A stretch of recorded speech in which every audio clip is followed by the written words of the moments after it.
The critical patriot देखने वाले सब दोस्तों को खुशामदीद, स्वागत। आज मेरे साथ अमेरिका से शरीक गुफ्तगू हैं प्रोफेसर डॉक्टर सुभाष काक साहब। ये श्रीनगर में पैदा हुए और अब ओक्लाहोमा स्टेट यूनिवर्सिटी में प्रोफेसर हैं। यह यूनिवर्सिटी स्टिल वाटर में वाक़ है।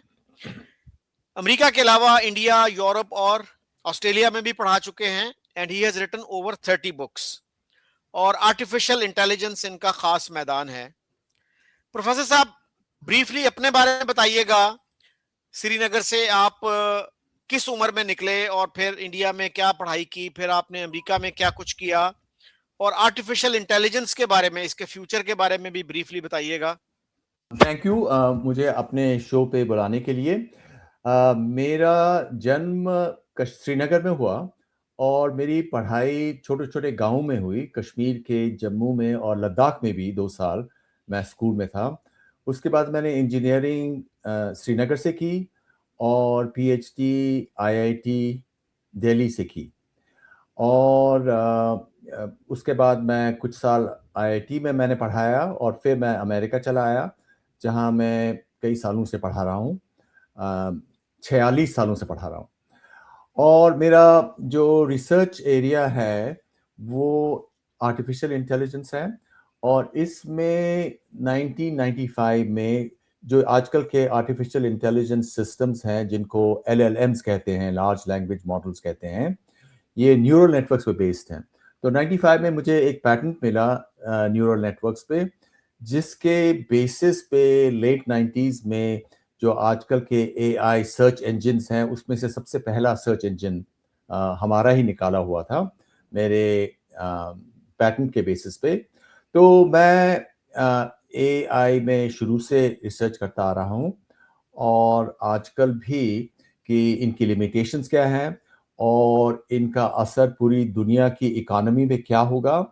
और कोई 1 साल पहले मैंने एक किताब लिखी जिसका नाम है the age of artificial intelligence, जो एक ब्रॉड स्वीप से इस सारे मसले को देखती है कि क्या इम्प्लिकेशंस होंगी सोसाइटी पे, एजुकेशन पे। और ऐसी समझ है जो स्कॉलर्स हैं कि इसका असर इतना फंडामेंटल होगा कि सबसे पहले एक तो पॉपुलेशन कोलैप्स वर्ल्ड वाइड होगा और होना शुरू हो गया है।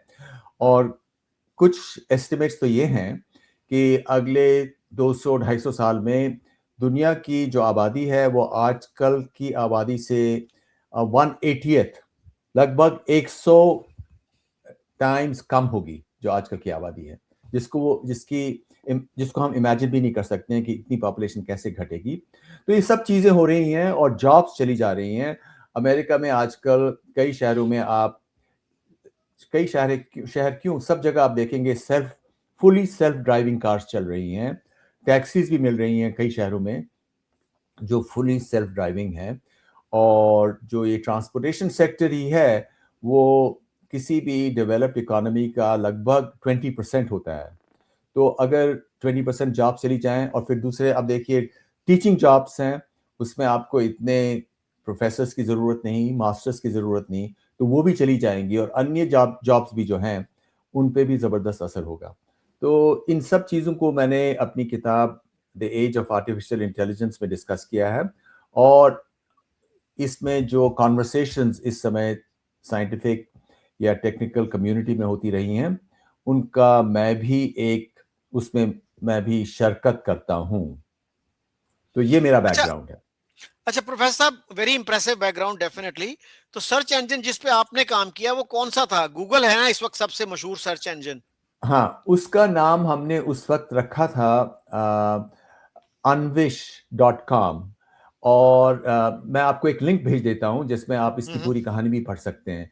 और या अगर आप गूगल करें the first AI search engine मेरे नाम के साथ, तो उस पे आपको काफी कुछ उसकी हिस्ट्री आ जाएगी। लेकिन मैं आपको इसका लिंक भेज दूंगा। और आपके भाई भी इसी फील्ड में हैं क्या? हाँ, मेरे बड़े भाई हैं, वो प्रोफेसर पर्ड्यू यूनिवर्सिटी में हैं। वो एक पायनियर हैं।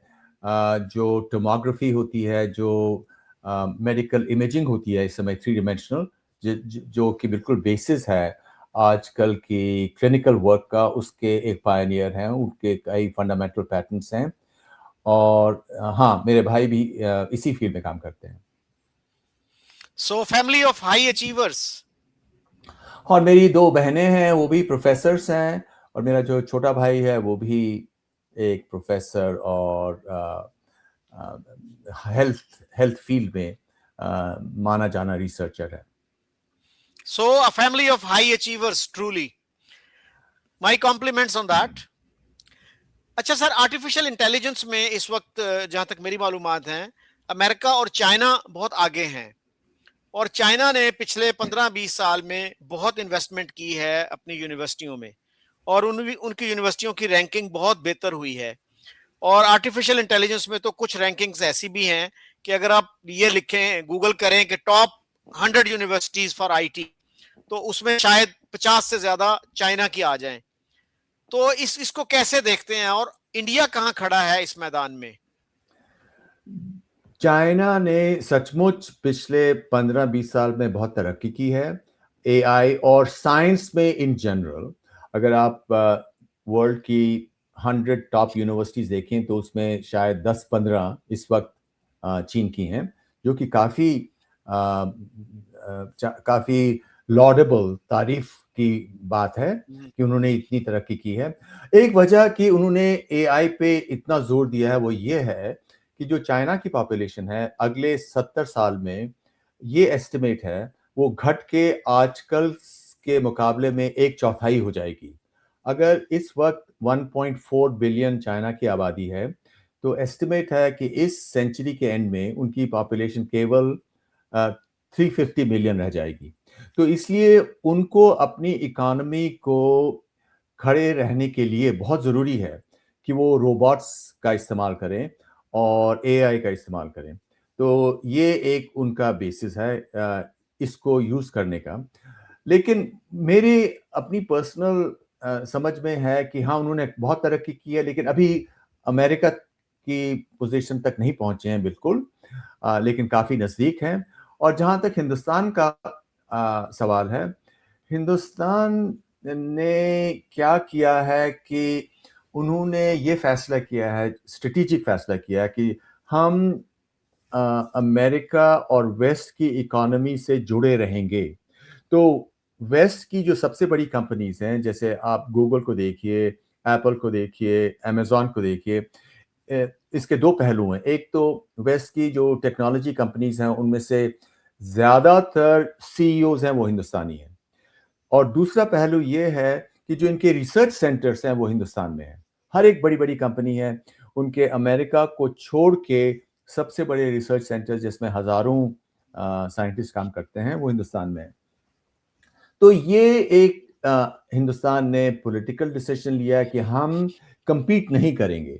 जैसे अ, चीन में अपने सर्च इंजन है, जैसे बाइडू है, उनका अमेज़न के मुकाबले के अपने शॉपिंग प्लेटफ़ॉर्म्स भी हैं, माइक्रो ब्लॉगिंग प्लेटफ़ॉर्म्स हैं।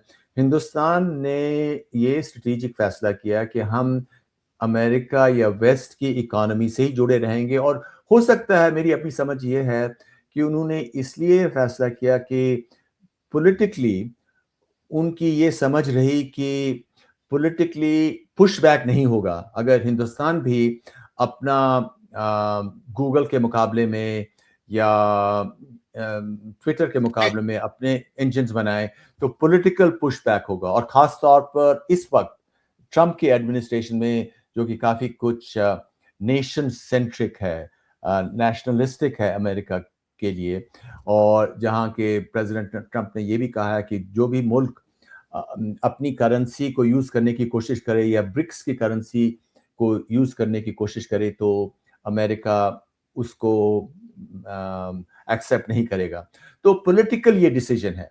और दूसरी बात, जहाँ तक कि इंडियन यूनिवर्सिटीज़ की बात है, इंडिया में जो आईआईटीज़ हैं वो बहुत अच्छे हैं, लेकिन कॉम्प्रिहेंसिव यूनिवर्सिटीज़ हिंदुस्तान में एक जो कमज़ोरी है कि हिंदुस्तान ने सोशल जस्टिस, जो लेफ्ट की फ़िलॉसफ़ी है, जो अमेरिका में भी कुछ देर तक काफ़ी हावी रही, वोकिज्म और ये और वो, उसको हिंदुस्तान ने पूरी तरह से अपनाया है।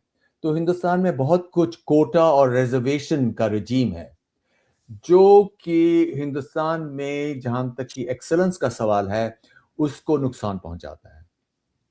लेकिन हिंदुस्तान में जो इस वक्त एडवांटेज है वो ये है, और ये बहुत जबरदस्त एडवांटेज है, कि एक तो चीन, जापान, कोरिया की आबादी घट रही है बहुत तेजी से। यूरोप की भी, आप जहां तक कि सफेद लोग हैं उनकी आबादी बहुत तेजी से घट रही है।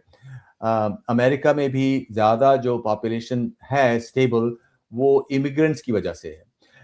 पूरी दुनिया में जो डेवलप्ड इकोनॉमीज हैं या इंपॉर्टेंट इकोनॉमीज है, क्योंकि हिंदुस्तान की इकोनॉमी इस वक्त चौथे नंबर पे है और तीसरे नंबर पे बहुत जल्दी आने वाली है जीडीपी के कैलकुलेशन से।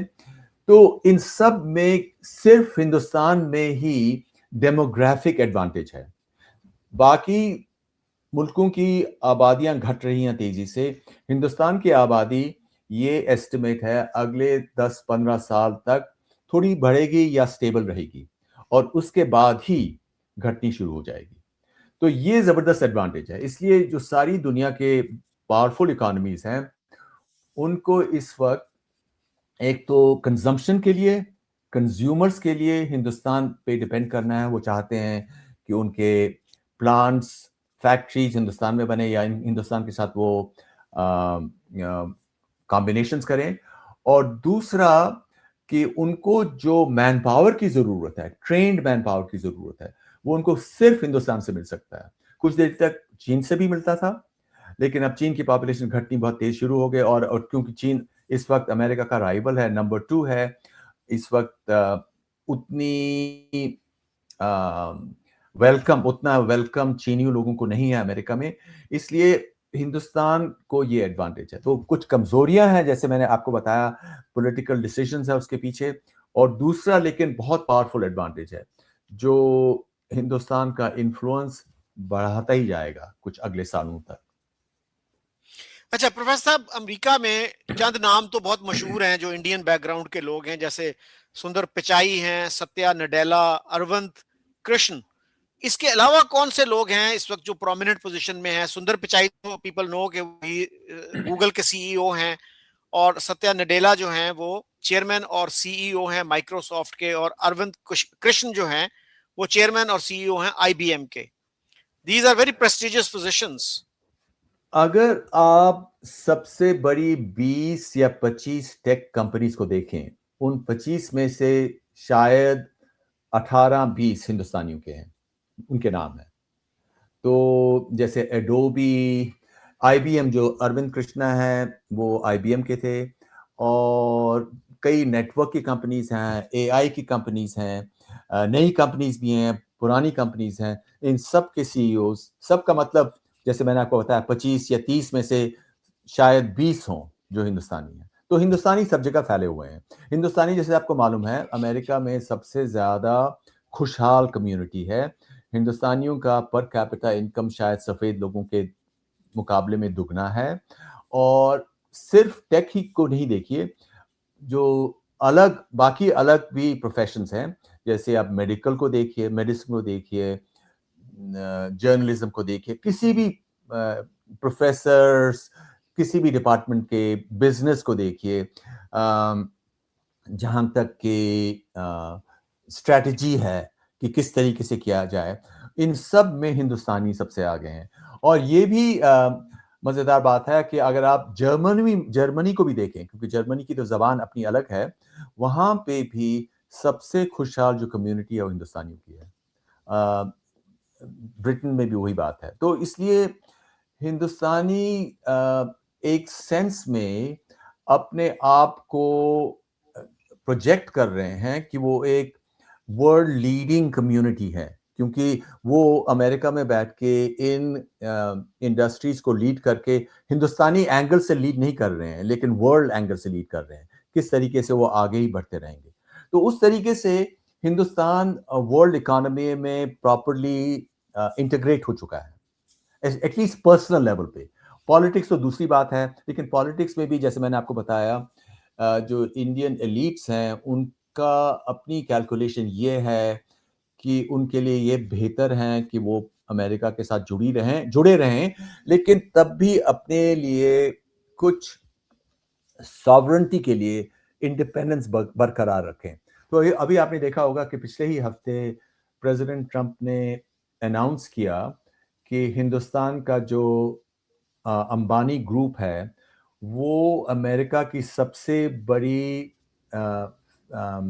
रिफाइनरी बनाएगा टेक्सास में, $300 बिलियन लगा के, जो कि अमेरिका में सबसे बड़ी इन्वेस्टमेंट होगी पिछले 20 साल में इस फील्ड में, और जो कि एनर्जी का बहुत सेंट्रल फील्ड है।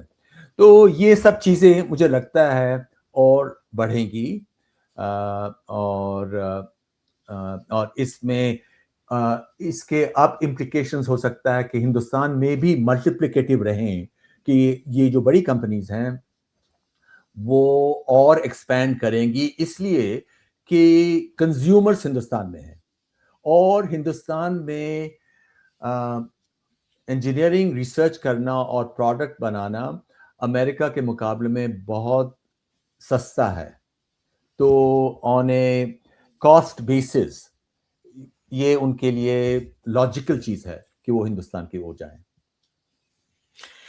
जी, मेरे इल्म में है विप्रो, इन्फोसिस और टाटा जैसी जो कंपनियां हैं, they have been providing jobs to the Europeans and the Americans. तो ये बड़ी अचीवमेंट है इंडियन कंपनियों की। तो ये बताइएगा कि और कौन से मुल्क हैं जो आर्टिफिशियल इंटेलिजेंस में काफी एडवांस्ड हैं, अमेरिका और चाइना के अलावा? अमेरिका और चाइना और यूरोप में भी तो रिसर्च होती ही रहती है। हम्म। यूरोप में अच्छे साइंटिफिक सेंटर्स हैं, लेकिन यूरोप की प्रॉब्लम दो हैं। एक तो ये है कि एक तो पॉपुलेशन कोलैप्स या रिडक्शन बहुत तेज से हो रहा है, इकोनॉमीज बहुत ज्यादा सोशलिस्ट हैं, तो उनको वो स्ट्रेटेजिक ऑटोनॉमी नहीं है। और जब से प्रेसिडेंट ट्रंप आए हैं, वो फोर्स कर रहे हैं यूरोप को ज्यादा इन्वेस्ट करने के लिए डिफेंस के लिए, तो इसलिए उनके पास उतना पैसा नहीं रहेगा कि वो एआई टेक्नोलॉजीज में इन्वेस्ट कर पाए। लेकिन यूरोप भी आगे है। यूरोप के जो रिसर्च सेंटर्स हैं वो काफी कुछ अमेरिका या चीन या हिंदुस्तान का भी अगर मैं नाम इस पे ले लूं, और इसमें एक और दूसरा ये पहलू है, ये सिर्फ यूनिवर्सिटीज पे ही नहीं डिपेंड करता है। जहां तक कि एआई की बात है, इसमें फंडामेंटल जो साइंस है वो लगभग सबको मालूम है। वो हिंदुस्तान में मालूम है, पाकिस्तान में भी मालूम है, जो भी इन फील्ड्स इन डिपार्टमेंट्स में है। तो ये फंडामेंटल साइंस की बात नहीं है, ये रिसर्च डेवलपमेंट सेंटर जो एप्लीकेशन ओरिएंटेड है उन पे निर्भर है कि आप कितना इन्वेस्ट कर रहे हैं। जैसे चीन क्यों आगे बढ़ा, क्योंकि चाइना ने 20-30 साल पहले ये फैसला किया कि वो पूरी तरह से सर्वेलेंस करेंगे चीन में, सारे लोगों को, गाड़ियों को, ये और वो। तो उनको उसके लिए नेटवर्क बनानी पड़ी। तो उसके उसी को उसके साथ compete करने के लिए, जैसे अमेरिका में नई कंपनीज है, पैलेंटियर है, काफी कुछ अमेरिका में भी सर्वेलेंस का मतलब जो भी कम्युनिकेशन हो रही है उसको एआई के को यूज करके उसका एनालिसिस हो रहा है। और इसका एक तो सर्वेलेंस एंगल है, दूसरा इसका मार्केटिंग एंगल है, और अलग एंगल्स हैं। तो ये सब चीजें हिंदुस्तान में भी अगर इसकी बड़ी इन्वेस्टमेंट हो रही होगी, और जैसा मुझे लगता है हो रही है, क्योंकि हिंदुस्तान के पास उतना रेवेन्यू है कि इन चीजों में आगे बढ़े, और उनको जरूरत भी है। जैसे अगर आप देखेंगे हिंदुस्तान में जो फिजिकल इंफ्रास्ट्रक्चर है उसमें बहुत जबरदस्त तरक्की हुई है। हिंदुस्तान में भी जो हाईवेज हैं वो लगभग वैसी ही हैं जैसे अमेरिका में है, शहरों को मिलाती हुई। जहां पे कमजोरी है वो शहर के अंदर है, लेकिन शहरों के बीच में जबरदस्त हाईवेज हैं। जो नेटवर्क एयरलाइंस की है वो पूरे अमेरिका हिंदुस्तान में फैली हुई हैं, शायद इससे भी ज्यादा इसके मुकाबले में जितनी अमेरिका में है, क्योंकि हिंदुस्तान में ट्रैफिक है, लोग हैं, जो रिक्वायरमेंट है अमेरिका में छोटे शहरों में उतना ट्रैफिक नहीं है। तो इसलिए जो अगला स्टेप हिंदुस्तान में अब जो हिंदुस्तान अब तैयार है वो है कि अमेरिकन या वेस्टर्न कंपनीज के लिए ये उनके लिए नेचुरल जगह होगी जिसमें वो और इन्वेस्ट करेंगे। और ये कंपनीज की इन्वेस्टमेंट से ही मल्टीप्लिकेटिव होगा। यूनिवर्सिटीज का उतना असर नहीं होगा। यूनिवर्सिटीज तो मैन पावर ट्रेन करने के लिए है, लेकिन जो एक्चुअल मार्कअप स्किल्स में है वो उसके बाद कंपनीज के रिसर्च सेंटर्स में होता है, जबकि प्रोडक्ट्स की डेवलपमेंट होती है। अच्छा, मेरा ख्याल है जापान और सिंगापुर जो हैं वो भी काफी एडवांस्ड हैं, फिर ताइवान और south Korea, they have done well in the education of science and technology. तो पाकिस्तान को कहाँ देखते हैं आप? मैं जब पाकिस्तानी साइंटिस्ट से बात करता हूँ वो तो बहुत ही मायूसी का इजहार करते हैं कि साइंस की टीचिंग के बहुत बुरे हालात हैं, इसलिए कि इंडिया में 50s में एक ट्रेंड शुरू हुआ था कि इंडियन इंस्टीट्यूट्स ऑफ टेक्नोलॉजी कायम किए जाएं। उस वक्त तो दो तीन ही थे, अब तो उनकी तादाद मेरा ख्याल 23 हो चुकी है। उसके साथ साथ और बड़े अच्छे इदारे हैं। प्रोफेसर परवेज हूद भाई से मैंने एक दफा इंटरव्यू किया तो वो बता रहे थे कि Tata institute of fundamental research is better than IITs even. तो हमारे यहाँ अनफॉर्चुनेटली इस तरह के इदारे कायम नहीं किए गए। तो अब क्या क्या सजेस्ट करेंगे आप कि पाकिस्तान को क्या करना चाहिए ताकि हम कैचिंग अप जो है थोड़ी सी वो कर सकें?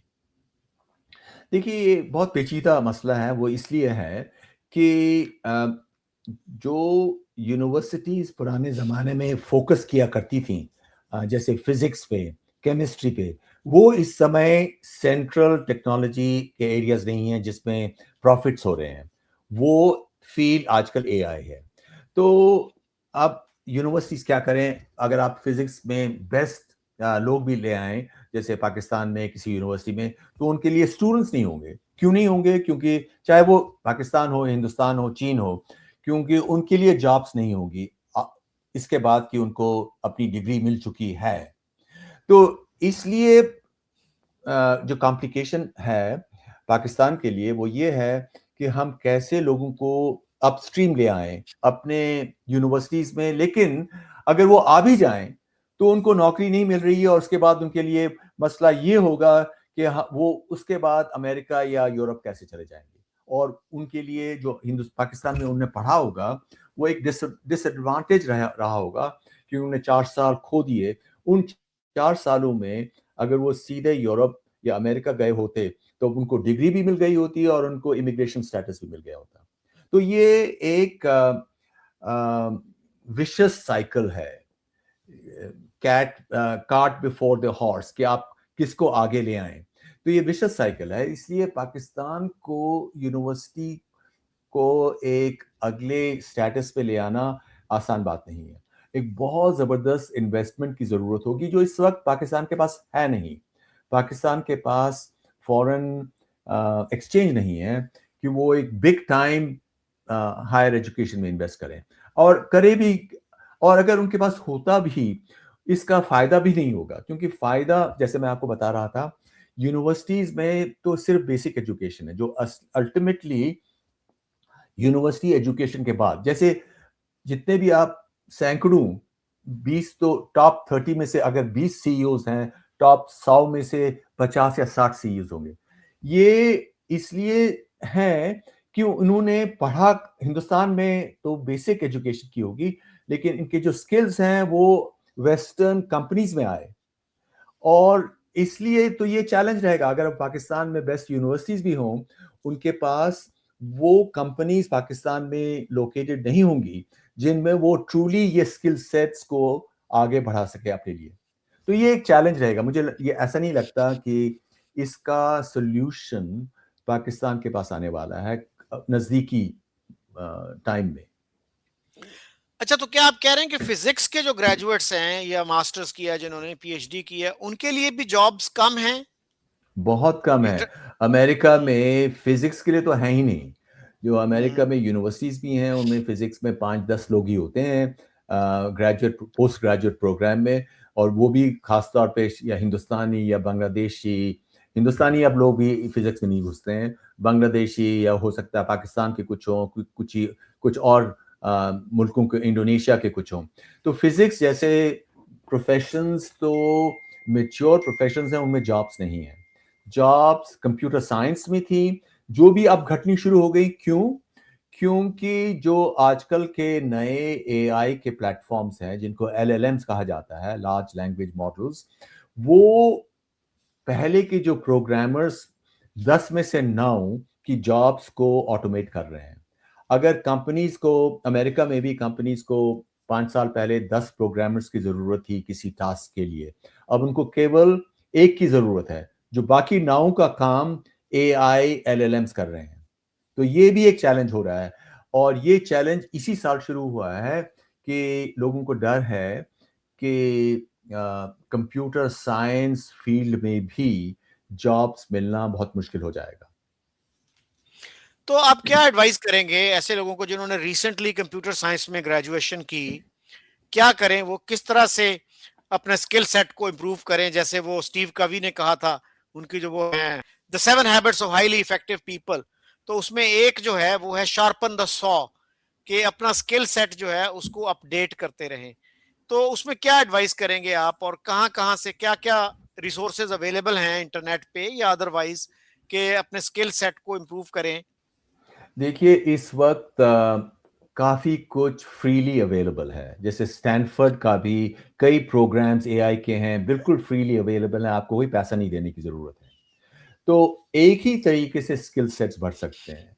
अगर पाकिस्तान अपनी इकोनॉमी को इस फील्ड में आगे बढ़ाना चाहता है, उनको एक स्टार्टअप को एनकरेज करने के लिए इकोलॉजी बनानी पड़ेगी कि लोग कैसे स्टार्टअप्स बनाएं, नई कंपनी शुरू करें जो एआई बेस्ड हैं, और अगर उनको इफेक्टिवली बनाएंगे तो ये कंपनीज पाकिस्तान से बढ़कर, पाकिस्तान से फैलकर बाकी मुल्कों में जा सकती है। जहां तक लोगों के पर्सनल स्किल सेट्स का सवाल है, वो तो लोग बढ़ाते ही जाते हैं। जो भी कोई भी ऑनेस्ट लड़का हो या लड़की हो, वो तो सब चीजें सीख सकता है, और काफी कुछ फ्री अवेलेबल है स्टैनफोर्ड यूनिवर्सिटी के, एमआईटी के, बाकी यूनिवर्सिटीज के। और अब उसको छोड़ दीजिए, जो चैट बॉट्स हैं, जैसे चैट जीपीटी है या क्लॉड है या जेमिनाई है, ये सब आपको जो भी आपके सवाल हो, टेक्निकल सवाल हो, उनका जवाब आप चाहते हो, उनके जवाब आपको दे सकता है। और इसका जबरदस्त इस्तेमाल हो रहा है, पूरे एजुकेशन को बदल रहा है, अमेरिका में भी और बाकी मुल्कों में भी। तो अगर आप मेरे से पूछें कि पाकिस्तान को क्या करना चाहिए, एक तो सबसे पहले उनको अपने हायर एजुकेशन को पूरी तरह से रिफॉर्म करना होगा, ताकि वो एआई को इंटीग्रेट करें अपने करिकुलम में। ये एक बात होगी टेक्निकल तरीके से।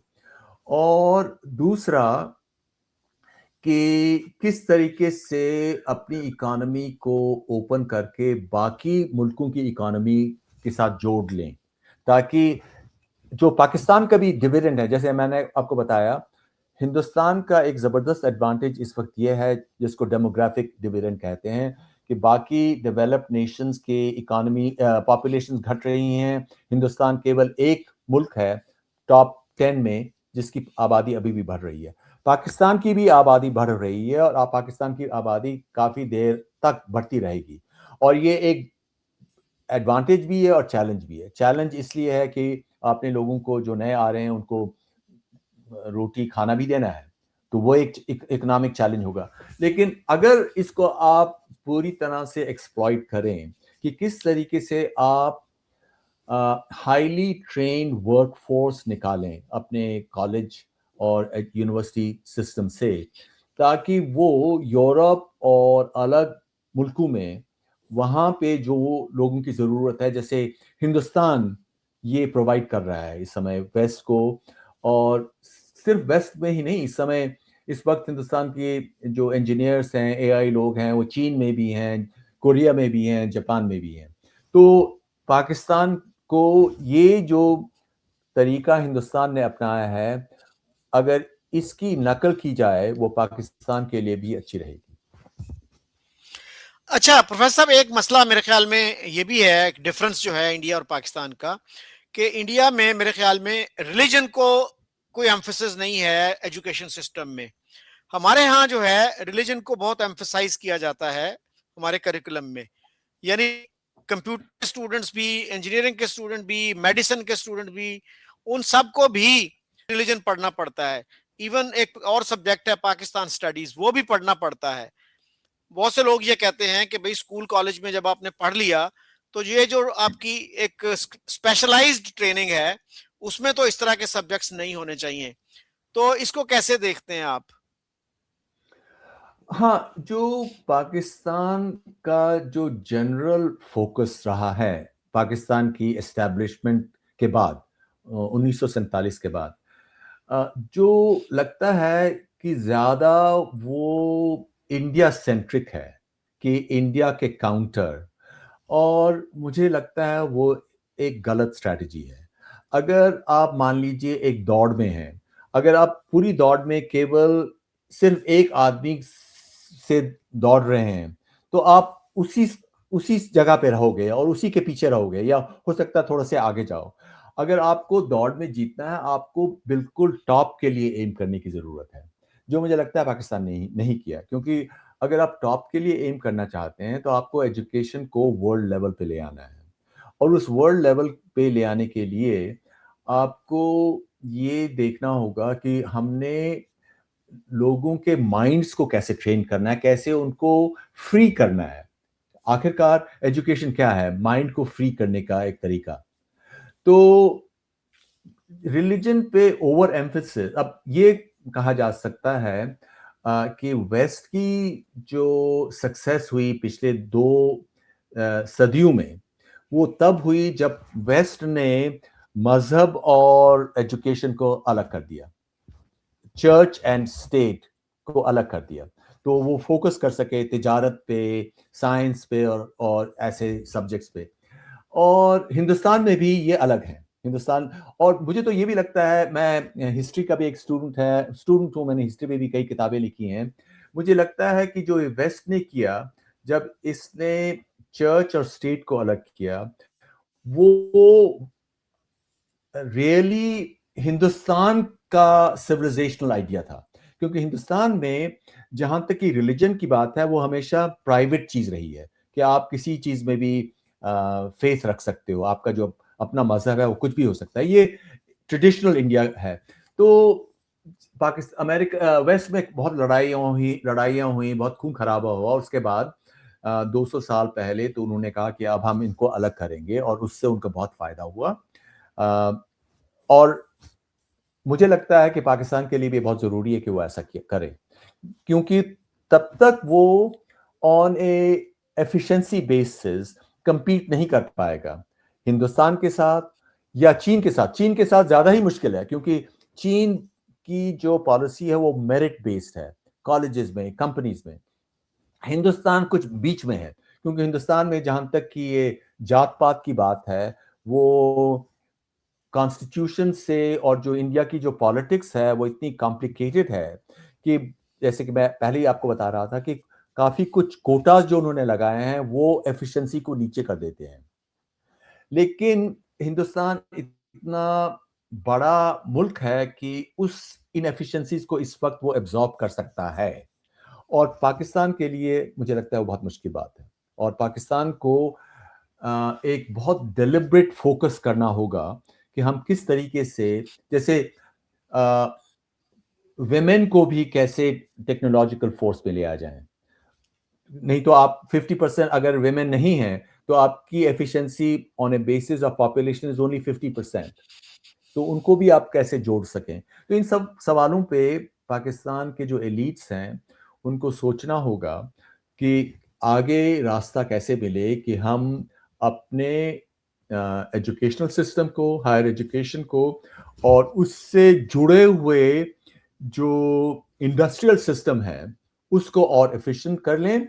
एक तो अपनी प्रोडक्ट्स जो हम पाकिस्तान में बनाते हैं, और दूसरा जो हमारे ग्रेजुएट्स हैं वो अलग मुल्कों में ज्यादा एफिशिएंटली जुड़ जाएं, और लोवेस्ट रंग में नहीं। जैसे अभी भी काफी पाकिस्तानी जाते हैं, लेकिन वो टॉप जॉब्स नहीं कर रहे हैं। जैसे आप इंग्लैंड में, ब्रिटेन का डेटा देखेंगे, डॉक्टर्स हैं, और डॉक्टर्स की एक स्पेशलाइज ट्रेनिंग होती है, लेकिन जिस तरीके से हिंदुस्तानी लोग सारे टेक्निकल फील्ड्स के टॉप रंग्स में हैं, ब्रिटेन में, ऑस्ट्रेलिया में, जर्मनी में, हॉलैंड में, स्वीडन में, किसी भी मुल्क में देखें, पाकिस्तान को भी अपनी जो हायर एजुकेशन में ट्रेनिंग है, और अब ये ट्रेनिंग सिर्फ क्लासरूम में नहीं रहेगी, सिर्फ पाकिस्तान में नहीं, हिंदुस्तान में भी एजुकेशन को जोड़ना होगा स्टार्टअप सिस्टम से।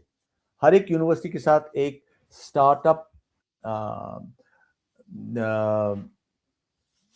कम्युनिटी होती होगी और होती है। हिंदुस्तान ने ऑलरेडी शुरू कर रखा है आईआईटीज में, आईआईएससी में, कि जो लोग फाइनल ईयर में हैं वो अपनी कंपनीज बनाने की बात कर रहे हैं, कैसे बनाया जाए, और उसको बहुत पैसा बढ़ावा दिया जा रहा है, उसके लिए फंड्स हैं। जब तक वैसा ना किया जाए, सिर्फ क्लासरूम एजुकेशन लोगों को तैयार नहीं करेगी। सिर्फ क्लासरूम एजुकेशन पाकिस्तान में वो स्किल सेट नहीं दे पाएगी ताकि वो अलग मुल्कों में सक्सेसफुल हों। जी प्रोफेसर साहब, आपकी बातों में बड़ा वजन है और इंडिया ने इसमें वाकई बहुत तरक्की की है। और फिर चाइना की तरह उन्होंने रेजिमेंटेड सिस्टम नहीं रखा, डेमोक्रेसी रखी, फ्रीडम ऑफ एक्सप्रेशन भी रखी। और नतीजा ये है कि अब तमिलनाडु जैसी स्टेट का जीडीपी जो है वो पाकिस्तान की पूरी रियासत से, पूरी स्टेट से ज्यादा है। तो that is quite quite remarkable. तो any concluding thoughts before we close the show? बस मैं तो ये कहूँगा कि ये वक्त है कि पाकिस्तान अपना जो रुख है कुछ बदले और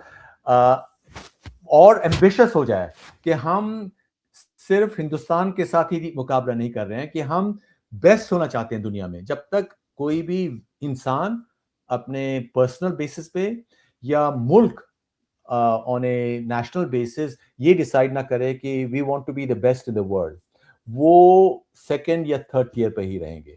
और अब ग्लोबलाइज वर्ल्ड में आपकी एम्बिशन कि हम सेकंड या थर्ड टियर में रहें वो वर्क नहीं करेगा। क्यों? क्योंकि ग्लोबलाइज वर्ल्ड में एफिशिएंटली रन इंडस्ट्री जैसे चीन की है, उसके साथ पाकिस्तान मुकाबला नहीं कर पाएगा।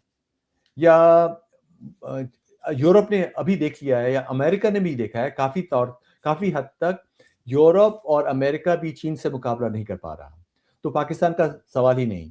तो इसलिए ये जरूरी है कि पाकिस्तान के एलीट को फोकस करना है सिर्फ क्लासरूम एजुकेशन पे ही नहीं, और स्टार्टअप कल्चर पे भी। लेकिन स्टार्टअप कल्चर के लिए बहुत जरूरी होगा कि इकोनॉमी ओपन रहे, और उसके लिए काफी पॉलिटिकल इश्यूज बनते हैं कि अगर पाकिस्तान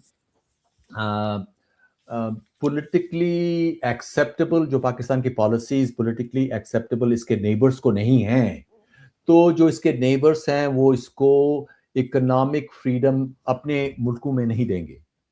तो ये पॉलिटिकल, ये सिर्फ इंटरनल चैलेंज ही नहीं है, इंटरनल पॉलिसी का चैलेंज नहीं है, ये फॉरेन पॉलिसी का भी पाकिस्तान के लिए चैलेंज है। तो उनको काफी इसके लिए चीजें बदलनी होगी। Thank you very much professor साहब, आपने बड़ी थॉट प्रोवोकिंग और थॉटफुल बातें की। लेट्स होप कि हमारी जो न सिर्फ रूलिंग एलीट बल्कि इंटेलेक्चुअल एलीट और रिलीजियस एलीट इन चीजों को तवज्जो दे और अपनी करेक्शन की कोशिश करे, इस्लाह की कोशिश करे कि हम अपने स्टूडेंट्स को इंटरनेशनल मार्केट प्लेस के लिए कंपेटिटिव बनाने की तरफ जा सकें। शुक्रिया शकील साहब।